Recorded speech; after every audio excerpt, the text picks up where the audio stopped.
दिवसांपूर्वी कासारवाडी येथील एका सराफाला लुटणाऱ्या 2 जणांना गुन्हे शाखेच्या पथकाने अटक केली। त्यांच्याकडून सुमारे 1.5 किलो सोने जप्त करण्यात आलं। श्रावण भारती गोस्वामी आणि नरेश गोस्वामी असे अटक करण्यात आलेल्या दोघा लुटारूंची नावे आहेत, तर नरपत सिंग दरबार, फिरोज आणि कल्पेश हे तिघे आरोपी फरार झाले आहेत।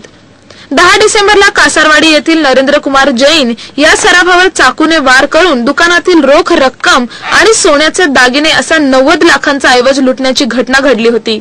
या प्रकरणी नरेश आणि श्रावण भारती या दोघांना गुन्हे शाखा युनिट 3 च्या पथकाने अटक केली। त्यांच्याकडून एक दुचाकी आणि सुमारे 1.5 किलो सोने पोलिसांनी जप्त केले। रमेश कुमार ज्वेलर्स कासारवाडी पवारचा या ठिकाणी दरोड्याचा गुन्हा घडला। आणखी 3 आरोपी आहेत, त्यांची नावं मी सांगितली। जनक नरपत सिंग दरबार हा रामसन गुजरातचाच आहे। दुसरा फिरोज आणि कल्पेश हे सुद्धा गुजरातचेच आहेत राहणारे। या 5 जणांनी एकत्र येऊन हा कट रचून हा गुन्हा केलेला आहे। 10 डिसेंबर रोजी चेन आणि अंगठी खरेदीचा बहाणा करून 5 जण मिळून नरेंद्र कुमार यांच्या कासारवाडी येथील रमेश कुमार ज्वेलर्स मध्ये आले।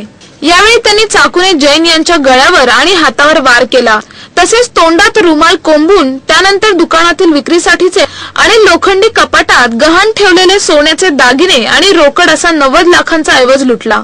अद्यापही 3 आरोपी फरार असून गुन्हे शाखा युनिट 3 चे पोलीस पथक पुढील तपास करीत आहेत।